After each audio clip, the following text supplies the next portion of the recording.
Exclusive news చూద్దాం. ఏపీలో చరిత్ర పునరావృతమవుతోంది. 2019లో 6 నెలలకే ప్రజల్లోనికి వెళ్లారు చంద్రబాబు.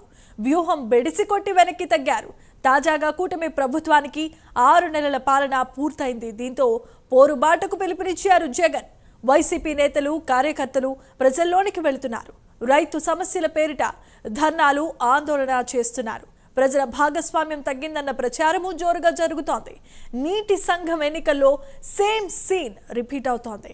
నాడు పలు ఎన్నికలను బాయ్కట్ చేశారు చంద్రబాబు. ఇప్పుడు జగన్ సైతం తప్పుకుంటున్నట్లుగా ప్రకటించారు.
ఇక ఏపీలో చరిత్ర పునరావృతమవుతోంది. 2019లో 6 నెలలకే ప్రజల్లోనికి వెళ్లారు చంద్రబాబు. వ్యూహం బెడిసికొట్టి వెనక్కి తగ్గారు. తాజాగా కూటమి ప్రభుత్వానికి 6 నెలల పాలన పూర్తయింది. దీంతో పోరుబాటకు పిలుపునిచ్చారు జగన్. వైసీపీ నేతలు, కార్యకర్తలు ప్రజల్లోనికి వెళుతున్నారు. రైతు సమస్యల పేరిట ధర్నాలు, ఆందోళన చేస్తున్నారు. ప్రజల భాగస్వామ్యం తగ్గిందన్న ప్రచారము జరుగుతోంది.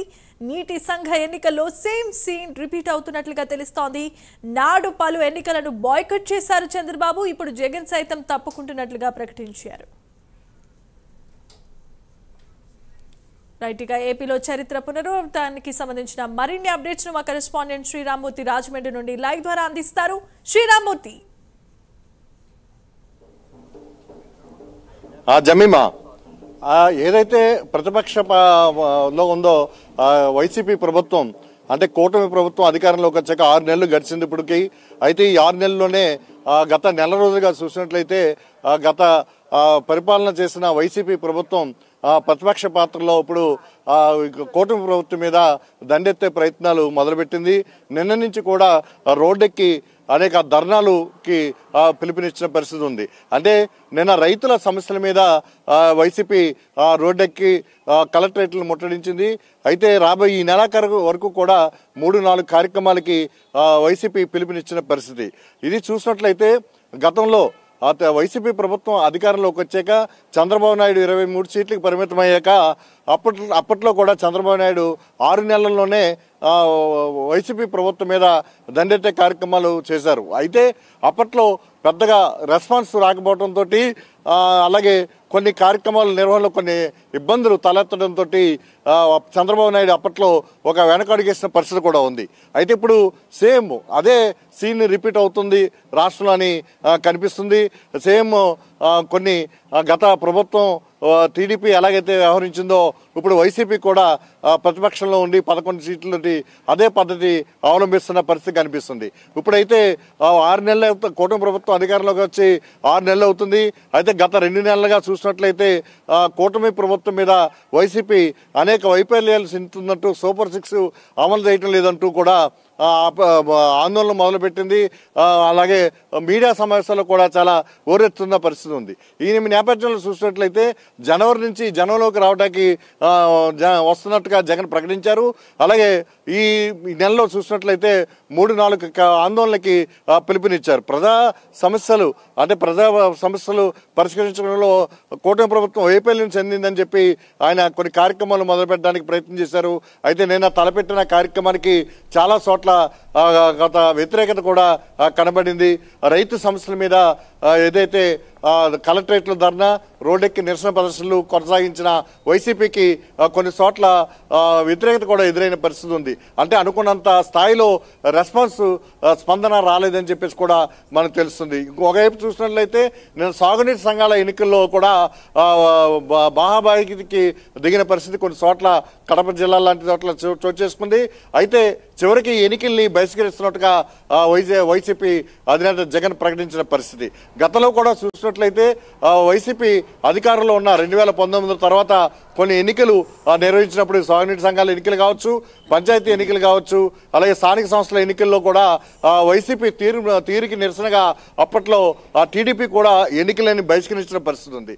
ఆ పరిస్థితి చూసినట్లయితే అప్పుడు పరిపాలనకి ఇప్పుడు పరిపాలనకి వైసీపీ పరిపాలనలో టీడీపీ చేసిన తీరుకి ఇప్పుడు కూటమి ప్రభుత్వం తెలుగుదేశం, జనసేన, బీజేపీ ఈ కూటమి ప్రభుత్వం నడుస్తున్న తీరులో ఇప్పుడు వైసీపీ చేస్తున్న పోరాటాలు పరిస్థితులు కూడా అదే విధంగా కనిపిస్తున్నాయని చెప్పేసి బేరీ చేసుకునే పరిస్థితి రాజకీయ నాయకుల్లో, విశ్లేషకుల్లో కనిపిస్తుంది. ఏదైతే ఇప్పుడు నిన్న కూటమి ప్రభుత్వం మీద వ్యతిరేకంగా రైతు సమస్యల మీద అంటే ధాన్యానికి గిట్టుబాటు ధర రావటం లేదు, రైతులు మోసపోతున్నారు అని చెప్పేసి రైతులకి నీకు దగా చేసింది కూటమి ప్రభుత్వం అని చెప్పి రోడ్డెక్కిన వైసీపీకి ఇప్పుడు కూటమి ప్రభుత్వం కూడా సరైన రీతిలో స్పందిస్తూ విమర్శలు చేస్తుంది.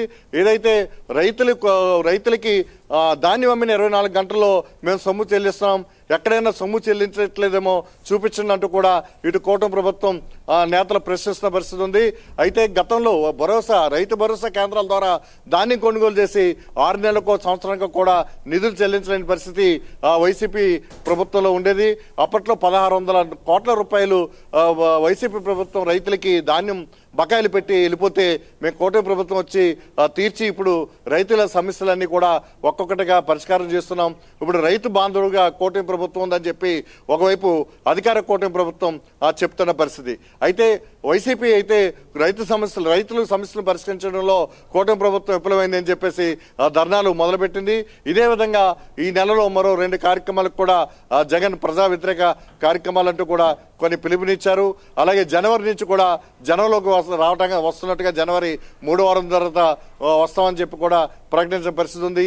ఈ నేపథ్యంలో చూసినట్లయితే గతంలో వైసీపీ ప్రభుత్వం అధికారంలో ఉన్నప్పుడు టీడీపీ వ్యవహరించిన తీరు ఎట్లా ఉందో ఇప్పుడు అదే పరిస్థితి జగన్ వ్యవహరిస్తున్నట్టుగా విశ్లేషకులు భావిస్తున్నారు. గత చంద్రబాబు ప్రతిపక్షంలో ఉండగా కొన్ని కార్యక్రమాలు చేయడానికి కొన్ని సందర్భాల్లో వెనకడుగేశారు. ఇప్పుడు కూడా ఎన్నికల్లో పోటీ చేయడానికి కూడా వెనకడుగేశారు. అలాగే ఇప్పుడు జగన్ కూడా అదే బాటనే నడుస్తున్నారు.